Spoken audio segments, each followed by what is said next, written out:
The first question comes from Yama. He has quoted from the Katha Upanishad.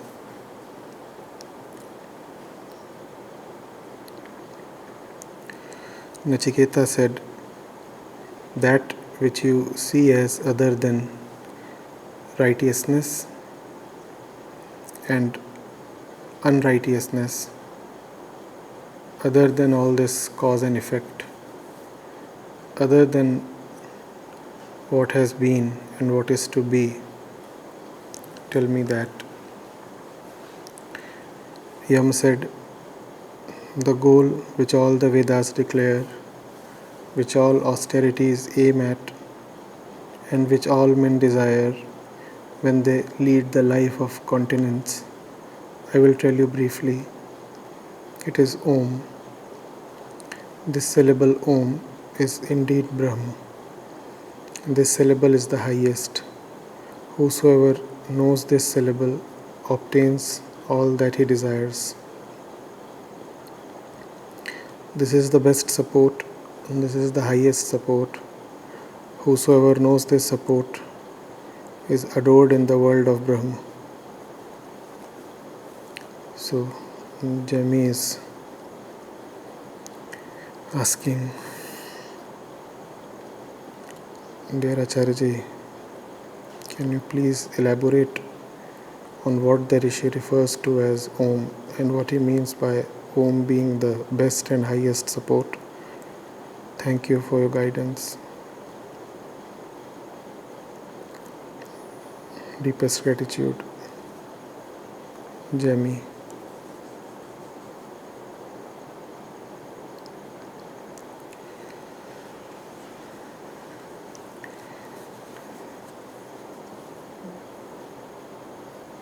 Jami in the Upanishads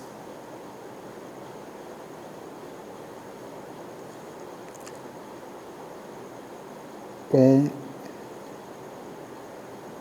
is used as a powerful symbol of transcendence.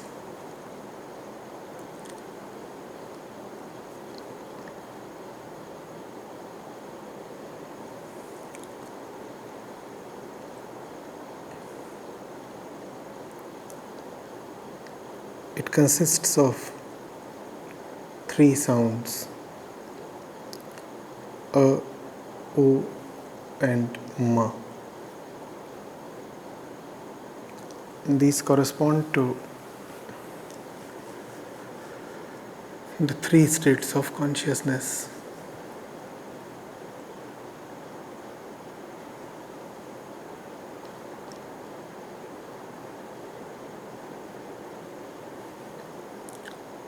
Om begins where one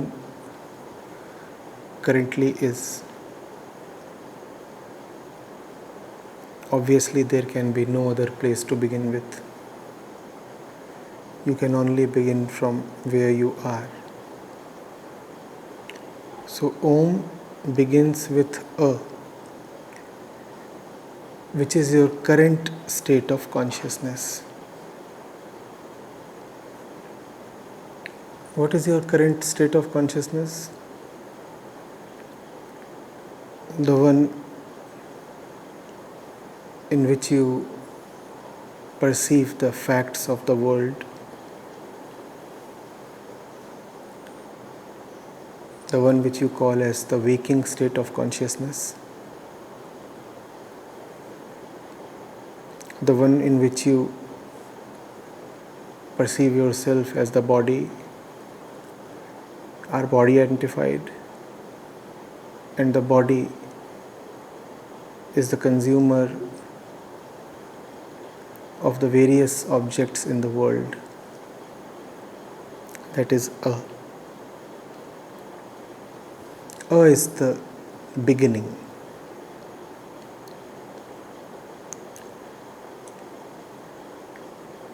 Whether in the alphabet, Varnamala, or in Om, A pertains to your current state of consciousness. So the journey begins from A. Then Om says, transcend A. And how do you transcend A? You transcend any state of consciousness only by knowing it well. That is the way of the seeker. Know your waking state of consciousness, know the material, know the facts of the world, know your gross actions, because they are the easiest to know.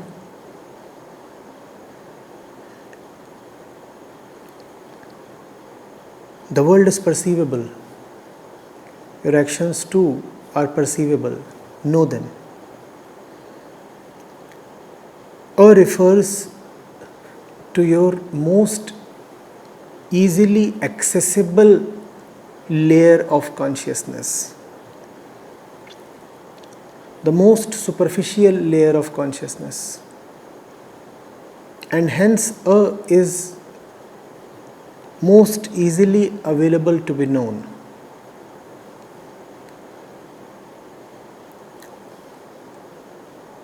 And then you move to U. U refers to that state of consciousness which remains unavailable to your usual conscious self, but nevertheless deeply impacts your functioning, your life, your mind. This is the state of consciousness that manifests itself when you go to sleep. In the Upanishadic parlance, U would pertain to your identity as Tejas. And obviously that means A pertains to your identity as Vaishwanar. Or you could take a slightly different route and you could say A pertains to all that which is sthul. A pertains to the domain of sthul sharir, and correspondingly U pertains to the domain of sukshma sharir. Whichever way you look at it, one thing is obvious. The domain of U, which is the deeper level of mind, is more difficult to know than the domain of A. It's easier to watch your actions than to watch your thoughts. It's easier to watch your thoughts than to watch your dreams. One who has transcended A enters U. And if you can transcend the U mind as well, then a greater challenge awaits you, Ma, which is the Karan Sharir, which is the domain of the mind in which your identity is that of Pragya, which is the level of consciousness in which the world is gone, the various branch vrittis, tendencies are also transcended, and all that remains is the mool aham vritti, the deepest I instinct. So, in the course of Om, in his journey through Om, what is the seeker doing? The seeker is penetrating to deeper and deeper levels of his mind. He started off from where he was, which was the most superficial level, the waking state of consciousness. in which the sansar is there, the world is there, the Vishwa is there, and the Vaishwanar is there. And then he went deeper into his mind, and what did he encounter? U. What does U refer to?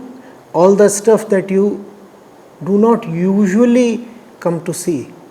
It remains hidden, and it presents itself sometimes only in dreams, and then you are shocked. Don't your dreams surprise you sometimes? You say, where did this come from? It didn't come from anywhere outside of you. It was always present in your mind. It's just that it existed a bit deeply. So you were not cognizant of it. When the state of consciousness changed, when you went to sleep, then that which was a little deeper in the mind presented itself. What is the symbol used to represent that? U. A says, watch your visible actions, watch your gross thoughts. U says, now come on, can you be a watcher of your various latent tendencies as well? What are the latent tendencies that you usually cannot watch but show up in dreams? Anger, fear, lust, insecurity, greed. Many of these remain suppressed in the conscious mind. But once they find that the guard of consciousness has been lowered, then they merrily come forth and start dancing. So U says, now overcome that which is deeply hidden in your mind. And then the challenge is Ma. Ma says, now encounter the fundamental problem, the final challenge, which is the pure I tendency itself. I tendency bereft of everything else. The moment the I tendency does not have anything else, you start enjoying. You know what is happening as you are graduating from A to U to Ma? You are leaving the world behind. When you come to Ma, the world has indeed been left totally behind. In deep sleep, there is no world at all. However, the potential for the world to spring back still exists. That is why Sushupti is not Samadhi. That is why Sushupti is not final. That is why that enjoyment does not last. You are woken up, and the world comes back to you and grips you and arrests you. Nevertheless, it gives you a taste of what it means to be worldless.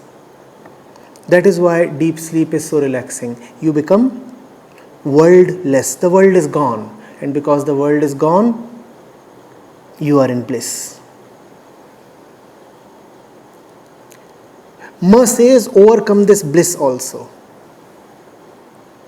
Because this bliss is deceptive. Why is it deceptive? It is not going to last. Every night you experience that bliss. Does it last? It deceives you.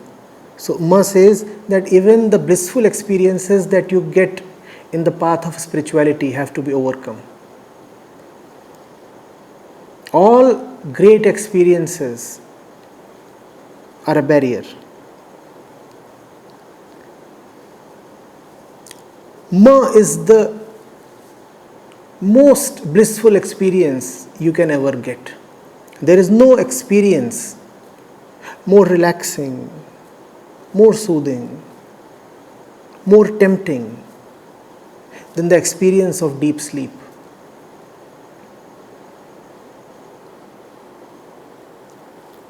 You can craft and design the most alluring experiences for yourself, whether through the worldly route or through the spiritual route. But no experience can beat the experience of deep and relaxing sleep. Om says, overcome that as well. You cannot stop at Ma. Ma is a great and final hurdle. You cannot stop there. So even Ma has to keep petering away. And then you enter the fourth beyond these three. That is the message of Om. Om is both the method and the destination. When you say Om, you are on one hand reaffirming your commitment to move beyond A, and at the same time you are journeying as you utter Om. Every time you say Om, you are actually saying, I am starting from A, going to Ma, and then leaping beyond. That beyondness, that transcendence is the purpose of all spirituality. Go deeper, deeper, deeper into yourself and then disappear. That is Om.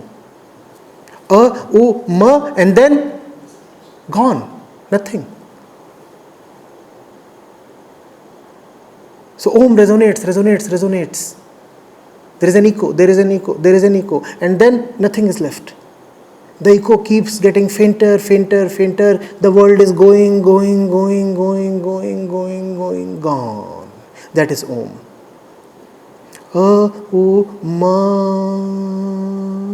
gone. Now nothing remains. Not even Ma remains. Not even the final shred of I remains. You have gathered what Ma stands for, right? Ma stands for Aham, Ma, Main.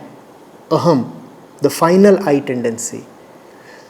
That does not just disappear usually in one stroke. How does it go?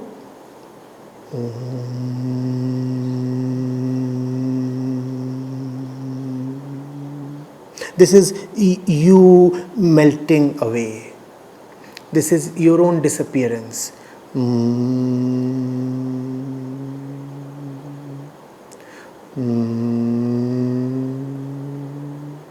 It's you who is now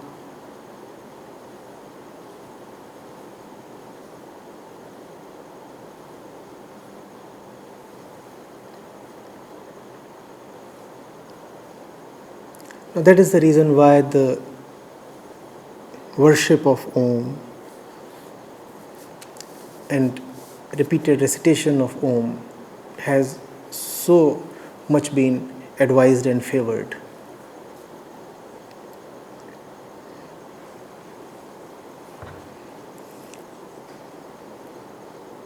Every time Om disappears into nothing, something about you also melts and disappears.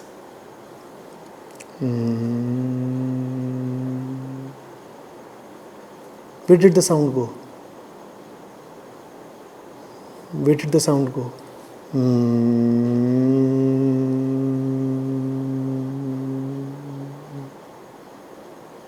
It's not the sound that is fading away, it's you who is fading away.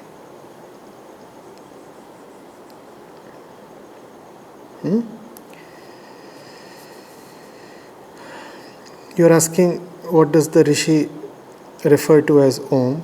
I spoke on it. And then you ask, what does he mean by Om being the best and highest support?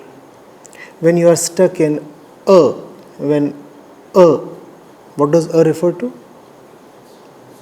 The state of consciousness you are contained in. The state of consciousness you are identified with. The world that you live in. That's where you start from. So when you are contained and arrested, withheld chained in a, then what is your only hope? Freedom. Om is the song of that freedom. Om says freedom in 3 steps. A, U, Ma, and gone. A, U, Ma, and free.